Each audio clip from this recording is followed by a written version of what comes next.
What is going on, y'all? Seabell back again. And for this one, kind of just want to talk about a few things that have been going around in the basketball world. Mostly about the Olympics. Team USA had their first like showcase exhibition friendly game, if you want to call it that. They had that last night against Canada, and it was a great game. I love it. I love Olympic FIBA basketball. Just the style of play is so much fun, and it's always played at such a high level. Like it's genuinely like an all star game. Like you are watching the greatest players in the NBA play together, and then like there are going to be some weaker teams, obviously, but a team like Canada is a very good team. They have guys like Shea Gilgeous-Alexander, R.J. Barrett, Dylan Brooks, um, Jamal Murray, and I know I'm forgetting some people, but you get the point. Um, but just to talk about the game a little bit, Anthony Edwards. He was asked about how this team's gonna work with all the different scores and everything they have, and he said, "Hey, I'm still the number one option." He said, "I'm the number one option. They need to learn how to play with me." And whenever he said that, like, I'm gonna be real, like I laughed at it a little bit, like not because he's not that caliber of player, but just thinking about who's on this team: Kevin Durant, Steph Curry, LeBron James, Joel Embiid. Like him being the first option over those guys is like, wow, kid's like 23, 20, 24, something like that. He's not old. And last night, he proved that he's up there, man. He's up there. Like I think Team USA was down 11-1 whenever the subs came in or something like that, and it was Anthony Edwards. Anthony Edwards came in right away, and brought energy. He got buckets. He forced turnovers, breaking down defenders, making good passes. All of it. He played the entire game at such a high level, and it's just amazing to watch. I remember last summer whenever like it was the FIBA World Cup stuff going on, and he was playing for Team USA. He was he was one of my favorite players to watch. Him behind like Jalen Brunson, and I remember tweeting. I said, "Ant, whenever he plays like this on both sides of the ball, is such a scary sight." Because that was really one of the first times where we were seeing him lock in consistently on both sides of the ball. And I was thinking, I'm like, if he can keep this up into the NBA season, dark horse MVP.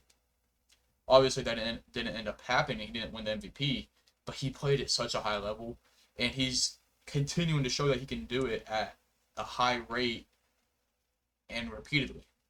And I love to see it. Love to see it. Moving on, Joel Embiid. Guys, he fouled out in the 12 minutes of playing time, and aside from fouling out, he didn't look good.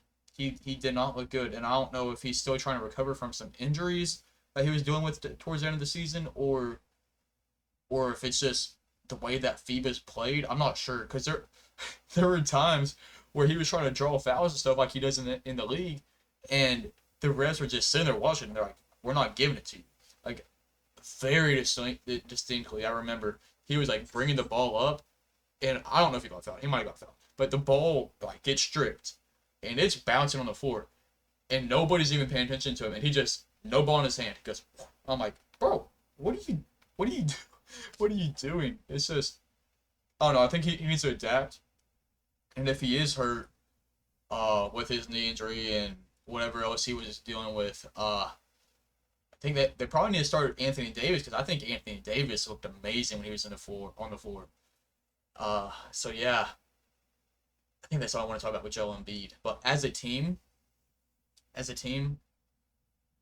they you can definitely tell that they haven't been playing together for a super long time. They they kind of don't have that chemistry the way that a lot of these international teams are going to have. Like they didn't know where each other were going to be on the floor, which led to them throwing the ball out of bounds, bad passes, stuff like that.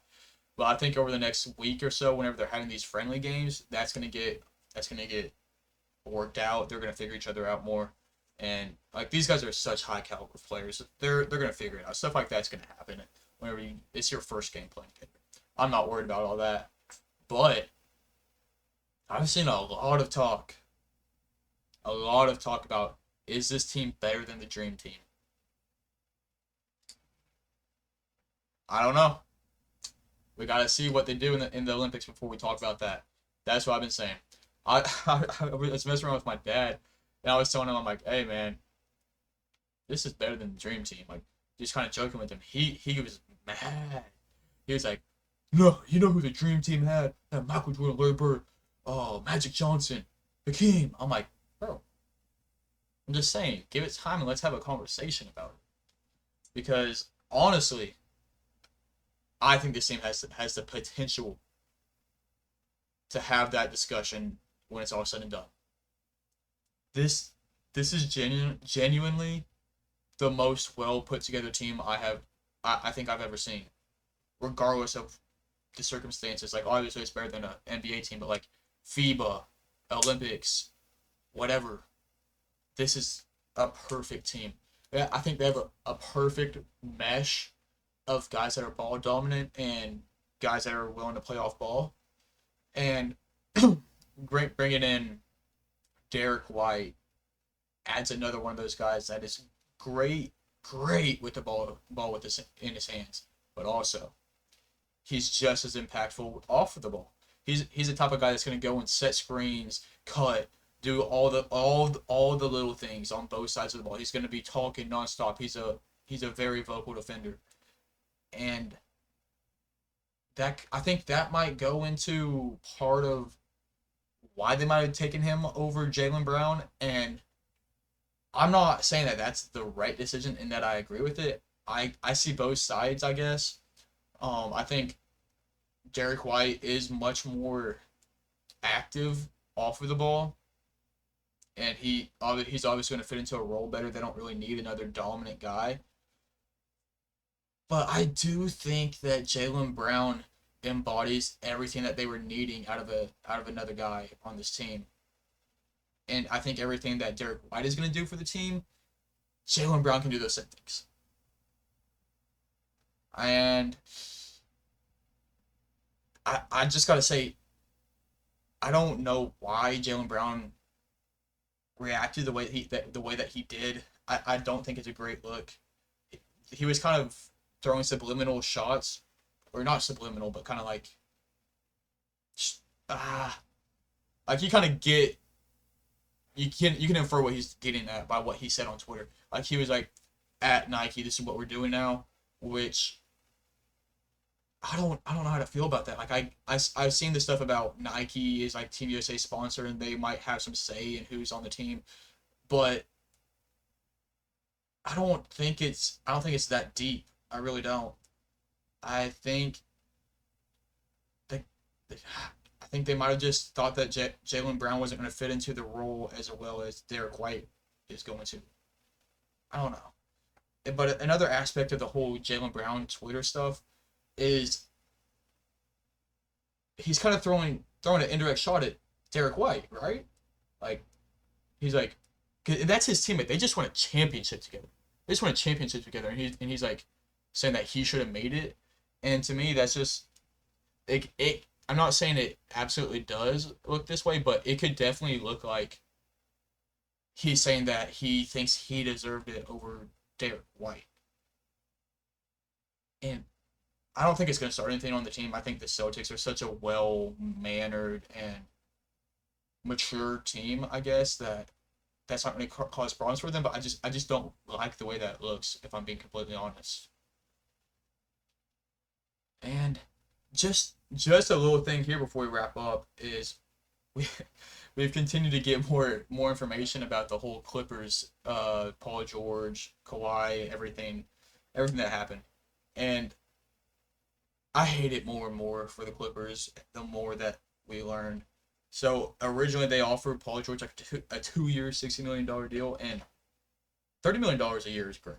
Let's not get that lost while we're talking about this. $30 million a year is insane. The majority of humankind will never touch $30 million a year, and so I'm not going to say that's disrespectful, but we just saw like Emmanuel Quickly get basically $30 million a year, and Paul George is a much better player than Emmanuel Quickly, all of to both of them. But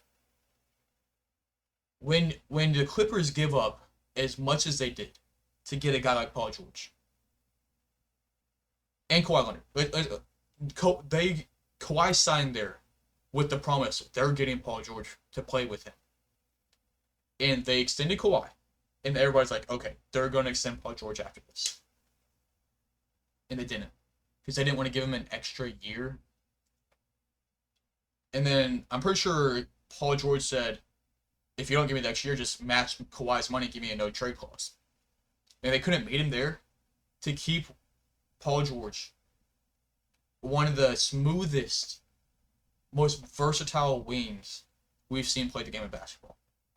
The guy that they gave up their entire future for. It's frustrating, man. And I have no ties, no love for the Clippers. It's just coming from a basketball fan. When you give up so much to try and build something around these two guys and you just let them walk, they didn't even do the sign and trade to Golden State because they didn't want to deal with him out. And it's just, if you're gonna lose him, but try and get something back. Like, if they would have done the sign and trade with the Warriors, they would have got some pieces back. And if they were wanting to go into a rebuild, that's not gonna work. They don't have their own picks. And they have a team with like Kawhi, James Harden, and role players. Kawhi's not going to be healthy. Kawhi is never healthy. We cannot rely on Kawhi to be healthy.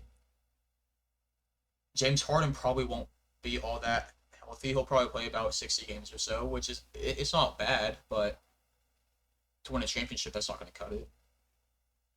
And where are they? They're in no man's land. They have no direction at this point. They can't go into a rebuild, but they're not contenders. They're probably going to be about a play-in team. And I don't know where they go from here. I don't think anybody has an idea of what the Clippers are thinking right now.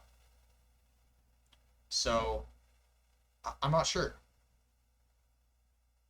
I'm not sure. I hope they make some more moves throughout the offseason. I think it's in their best interest to do so. If not, I'm scared for them.